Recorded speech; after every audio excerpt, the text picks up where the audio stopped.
Nephrotic syndrome तब होता है जब किडनी का फिल्टरिंग पार्ट, जिसे ग्लोमेरुलस कहा जाता है, ये डैमेज होता है।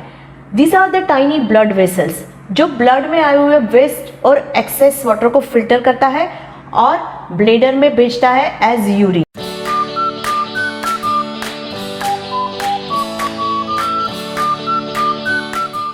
ग्लोमेरुली का मेन फंक्शन है keep the protein in the body. जब ये ग्लोमेरुली डैमेज होती है तब ब्लड में से प्रोटीन यूरिन में लीक होता है। जब आपकी किडनी हेल्दी होती है तो 1 ग्राम से भी कम प्रोटीन यूरिन में लीक होता है, लेकिन जब आपकी किडनी डैमेज होती है तो 3 ग्राम से ज़्यादा प्रोटीन यूरिन में लीक होता है। तो आइए जानते हैं कि इसका रीज़न क्या है। हेल्थ केयर प्रोफेशनल्स ने नेफ्रोटिक सिंड्रोम के होने की वजह को 2 प्रकार में डिवाइड किया है। फर्स्ट है प्राइमरी कोजिस एंड सेकंड है सेकेंडरी कोजिस। प्राइमरी कोजिस के अंदर किडनी डैमेज होने की वजह से आपको नेफ्रोटिक सिंड्रोम होता है, और सेकेंडरी कोजिस के अंदर एंटायर बॉडी में कुछ ना कुछ डैमेज होने की वजह से नेफ्रोटिक सिंड्रोम होता है। तो आइए देखते हैं कि प्राइमरी कोजिस क्या है एंड सेकेंडरी कोजिस क्या है।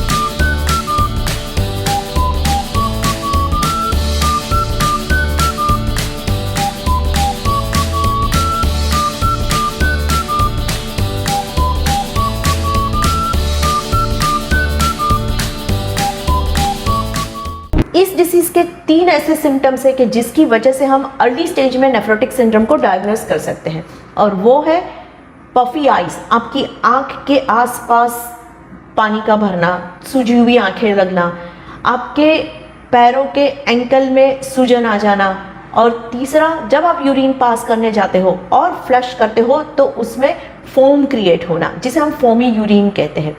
इसके अलावा भी उसके बहुत सारे साइन एंड सिम्टम्स है, जैसे कि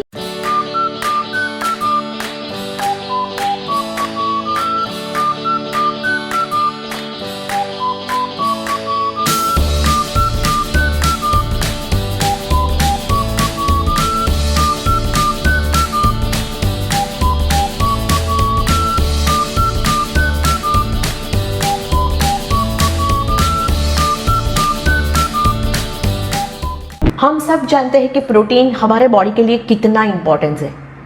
नए सेल को बनाने के लिए, पुराने सेल को रिपेयर करने के लिए, इन्फेक्शन के सामने फाइट करने के लिए, या तो ब्लड को क्लॉट करने के लिए, सबके लिए प्रोटीन बहुत ज़रूरी है। और अब तो आप जानते हो कि नेफ्रोटिक सिंड्रोम के अंदर मैक्सिमम प्रोटीन ब्लड में से लीक होकर यूरिन में से पास हो जाता है। तो आइए जानते हैं कि अगर आपको नेफ्रोटिक सिंड्रोम होते हैं तो कितने कॉम्प्लिकेशंस हो सकते हैं।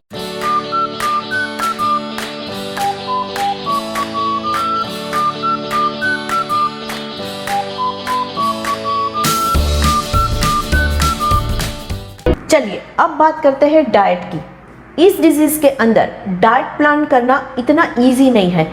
हम ये नहीं कह सकते कि ये खाना चाहिए, ये नहीं खाना चाहिए, या इतना खाना चाहिए, क्योंकि इस डिसीज़ में डाइट प्लान पेशेंट के सिम्टम्स की सिवियरिटी, उसकी एज और उसके वेट के रिलेटेड बनाया जाता है।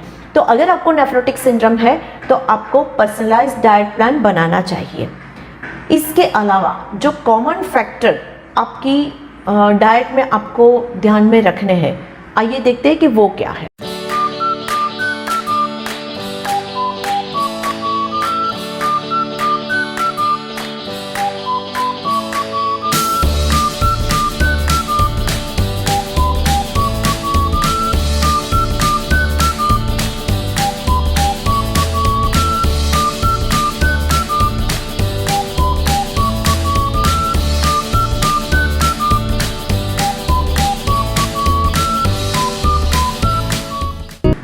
तो चलिए मिलते हैं अगले एपिसोड में, और अगले एपिसोड में हम बात करेंगे एक्सक्रीटरी सिस्टम के बाकी सारे ऑर्गन्स के बारे में।